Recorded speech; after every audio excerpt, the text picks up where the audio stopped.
अक्सर सही बैठती है। बजट के परिप्रेक्ष्य में अगर आपको देखना हो तो बिना विचलित हुए हम लोगों ने इसका अनुसरण किया। हम लोगों ने उन बातों को लेकर के आगे बढ़े। लेकिन जब मैं आपकी बात सुन रहा था और आपकी बातों को मैं जब इसमें देख रहा था तो मुझे लगता है कि आपकी बातों से मुझे लग रहा था कि आप बजट को इस रूप में चाहते हैं जो समाजवादी पार्टी के समय में होता था, क्योंकि आप लोगों का कोई वास्तव में बहुत भारतीय परिप्रेक्ष्य में कोई ऐसा दृष्टिकोण नहीं होता था जो सर्वसमावेशी हो, सर्व कल्याणकारी हो, प्रदेश के विकास को एक नई ऊंचाइयों तक पहुंचाने वाला हो। वह भाव न होने के नाते मुझे लगता है कि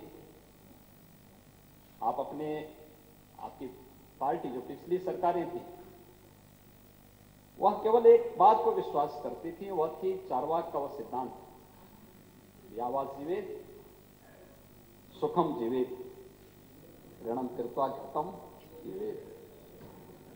ये इनका एक भाव होता था। तात्कालिक रूप से मिल जाए, और मुझे लगता है तात्कालिक रूप से न उसमें कोई भाव होता था, न उसमें प्रदेश की भावनाएं होती थी, न विकास का कोई एजेंडा होता था, और न ही कोई प्रदेश के लिए कोई दूर दृष्टि का कोई एक एजेंडा ही उसके अंदर छुपा होता था। और इसलिए हर एक तबका नाराज होता था और हर तबके ने फिर उसका जवाब भी दिया है। हर एक तबके ने उसका बहुत जवाब भी दिया है। महोदय, मैं चर्चा कर रहा था इस बात को लेकर के, बजट पर ही अगर आप देखेंगे जो टिप्पणी अलग अलग तबके के लोगों ने की,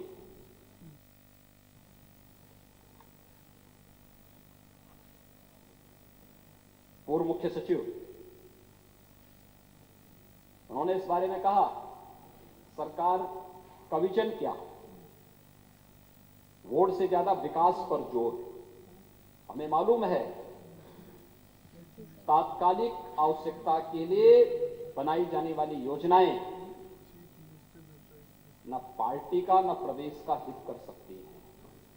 हम एक विजन के साथ विकास के रोड मैप को तैयार किए हैं और उस रोड मैप के अनुसार हम लोगों ने विकास के इस एजेंडे को लागू किया है। यही पार्टी को भी और प्रदेश को भी एक नई ऊंचाई देगा। पार्टी को लंबे समय तक शासन करने के लिए और प्रदेश को विकास की एक नई अर्थव्यवस्था के साथ जोड़ने का कार्य करेगा। स्वास्थ्य क्षेत्र के एक विशेषज्ञ ने भी इस बात को कहा कि बजट को सभी वर्गों के उत्थान को ध्यान में रखते हुए तैयार किया गया है। यह बजट युवाओं को समर्पित है। पेपरलेस बजट के लिए उत्तर प्रदेश सरकार के लिए को विशेष बधाई।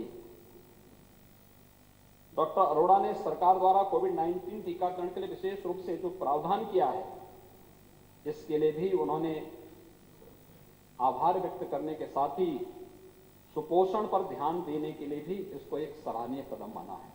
स्वास्थ्य क्षेत्र के विशेषज्ञ की राय इस संबंध में हम सबके सामने आती है।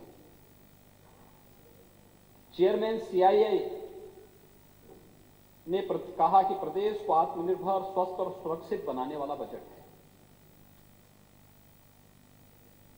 ये उस फील्ड से जुड़े हुए लोग हैं जिनको राजनीति से लेने देना नहीं, लेकिन हां, अर्थव्यवस्था और बजट के मुद्दे को लेकर के chairman PhD chamber of commerce, Uttar Pradesh के इतिहास में यह अब तक का सबसे बड़ा बजट है।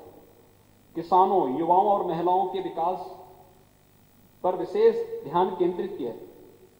कोरोना संक्रमण की आपदा में सभी उद्योगों को बुरी तरह नुकसान पहुंचाया, अनेक समस्याओं का सामना करना पड़ा। इस बजट से उद्योगों को एक नई राहत दिखती है। ये पीएचडी चैंबर के चेयरमैन का बयान है।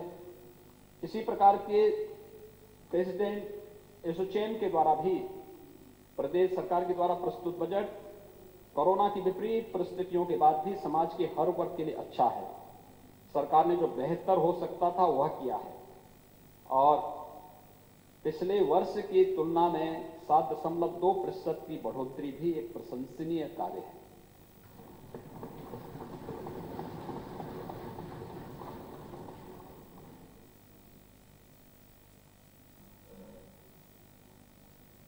फिक्की फ्लो पूर्व अध्यक्ष जो महिला चैप्टर है उनके द्वारा महिला व बच्चों में कुपोषण की समस्या के निदान के लिए शुरू की गई मुख्यमंत्री सुपोषण योजना मां और बच्चे दोनों की सेहत को सुधारेगी। इसके अलावा मुख्यमंत्री कन्या सुमंगला योजना और मुख्यमंत्री सामूहिक विवाह योजना भी मील के पत्थर साबित हुए।